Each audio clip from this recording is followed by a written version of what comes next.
Buenas tardes con todos y todos. En esta edición de nuestro podcast jurídico vamos a hablar sobre algo que normalmente suena complicado y hasta aburrido, pero que en realidad está mucho más presente en nuestra vida de lo que creemos, y es el proceso constitucional en nuestro país. Y no es un tema solo para abogados, jueces, es algo que nos toca a todos, aunque muchas veces no nos hemos dado cuenta.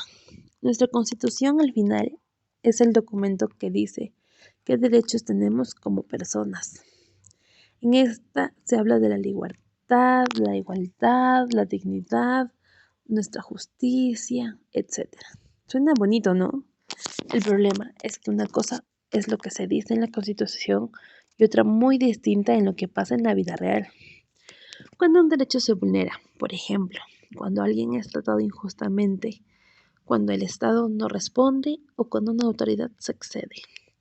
Es ahí donde nuestro proceso constitucional debería aparecer como una herramienta de apoyo. En teoría, estos procesos existen para protegernos, para corregir abusos y devolverle a nuestras personas, ciudadanos, lo que les corresponde. Pero siendo sinceros, muchas veces eso no pasa como debería. Hay personas que ni siquiera saben que pueden defenderse, otras que sienten que el sistema es tan lento que prefieren no hacer nada, y algunas que simplemente se cansan de intentar. Entonces, poco a poco, nuestra constitución deja de sentirse cercana y empieza a verse como algo lejano, casi simbólico, algo sin efecto. Y esto es muy peligroso, porque cuando nuestros derechos existen solo en un papel y no en la práctica, la confianza en el sistema se va perdiendo. Y es lo que muchas veces ha pasado en nuestro país. El proceso constitucional debería ser una vía real y accesible para cualquier ciudadano, no algo complicado ni excesivo para unos pocos. Creo que el gran problema no es que falten normas, es que si no, muchas veces estas no se cumplen de manera eh, acertada. La falta que el ciudadano sienta al reclamar si sirve, que defender sus derechos vale la pena y que el Estado realmente sí escucha. Al final, el proceso constitucional no debería ser visto como algo técnico o lejano, sino como una forma de proteger lo más básico, nuestra dignidad. Porque cuando los derechos funcionan solo en una teoría, el derecho pierde sentido. Pero cuando se aplican de manera real, puede marcar una diferencia enorme en la vida de las personas. Por eso vamos a hablar con la abogada Fiorella Pita para que nos dé su opinión al respecto de este tema. Fiorella, cuéntanos, ¿tú consideras que el proceso constitucional de nuestro país protege adecuadamente nuestros derechos fundamentales? Bueno, respecto a la pregunta, si se considera que el proceso constitucional en el Perú protege adecuadamente los derechos fundamentales, bueno, considero que la pregunta es un tanto ambigua porque, como sabemos, no existe un solo proceso constitucional. Se recogen varios procesos constitucionales, como es el proceso de amparo, el proceso de habeas corpus, el proceso de cumplimiento, el proceso de acción popular. Entonces, se puede decir que estamos hablando de procesos en general constitucionales. Respecto a ello, justamente estos procesos tienen como fin proteger los derechos fundamentales, los derechos constitucionalmente plasmados en nuestra Carta Magna, ¿no? Y también los que son reconocidos por tratados internacionales. Justamente el fin de estos procesos es salvaguardar y poder protegerlos. Si bien es cierto, en el Perú se siente o se tiene esa sensación de que estos mecanismos, estos procesos no son de todo eficaces, ¿no? Muchas veces por la labor que se ejerce en los órganos jurisdiccionales, ¿no?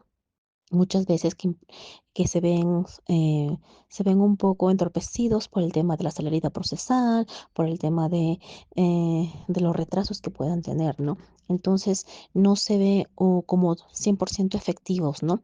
Pero esto no implica que no sean procesos que puedan, si son aplicados de una manera adecuada, respetando los plazos ahí establecidos, que sean eficaces, ¿no? Para la protección de esos derechos. Considero que sí lo son. si se aplican adecuadamente, siguiendo el debido procedimiento, el debido proceso que corresponde, ¿no? ¿Y cómo esto es que afecta a nosotros, los ciudadanos? Definitivamente sí se observa cierta disconformidad en aquellas personas que acuden a un o llevan un proceso constitucional, ¿no? Por los temas que ya mencioné, ¿no? Un principal tema es el tema de las demoras en los órganos jurisdiccionales, ¿no? La falta de a veces de información y todos esos temas que hacen que un proceso que debería ser los procesos constitucionales deberían ser sumamente simples, sumamente rápidos de llevar, por justamente que tienen como finalidad la protección de derechos fundamentales, se convierten en procesos muy engorrosos, ¿no? Que definitivamente los hacen ineficaces, ¿no? Como lo decía y lo mencionaba, ¿no? No es que el trámite en sí, como lo regula el Código Procesal Constitucional, sea deficiente, sino cómo lo aplican los órganos jurisdiccionales o cómo van tramitados en estos órganos jurisdiccionales. Muchas veces se puede decir que la carga procesal es se podría decir la excusa, ¿no? No excusa, quizá, si es la realidad, ¿no? Pero es lo que se dice, es la mayor forma en los que los órganos jurisdiccionales se basan, ¿no? Y dicen, no, mucha carga procesal, demasiada carga procesal, y es lo que hace que no haya eh, una tramitación adecuada, ¿no? Y a veces, muchas veces también el tema de que los abogados litigantes no acuden a las vías igualmente satisfactorias también, ¿no? Emplean estos procesos constitucionales inadecuadamente cuando hay vías igualmente satisfactorias, ¿no? Entonces hace que también la sobrecargan los juzgados y todo eso, ¿no? Entonces eso genera incomodidad en las personas que realmente sí necesitan y sí están em, con la necesidad de acudir a un proceso constitucional y poder obtener, obviamente, la tutela que requieren, ¿no? Entonces, sí noto que hay una disconformidad y una afectación a las personas que necesitan o actúan eh, en esos procesos constitucionales, ¿no?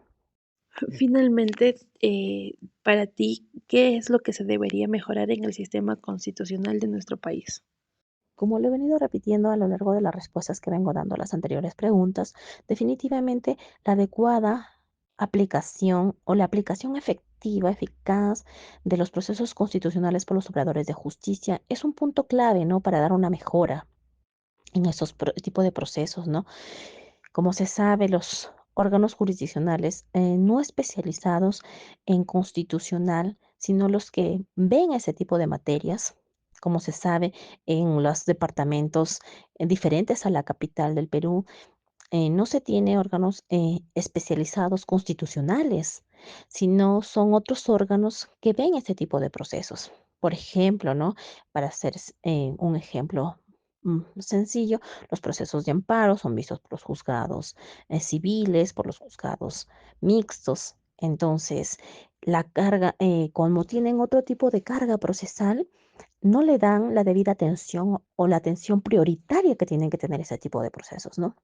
Y muchas veces no se respetan los plazos procesales, ¿no? Entonces ahí arranca con una deficiencia que se tiene que subsanar. Entonces, otro punto para que esto también mejore, la aplicación de los procesos constitucionales mejoren definitivamente es quizá también la creación de órganos jurisdiccionales especializados en procesos constitucionales, ¿no? Eso sería lo que puedo apreciar, ¿no?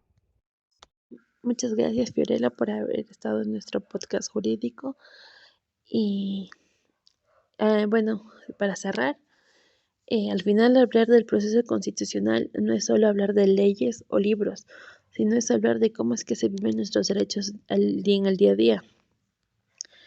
Entender esto nos ayuda a mirar al derecho de una forma más humana y más real, no como algo lejano, sino como una herramienta que debería estar al servicio de todos.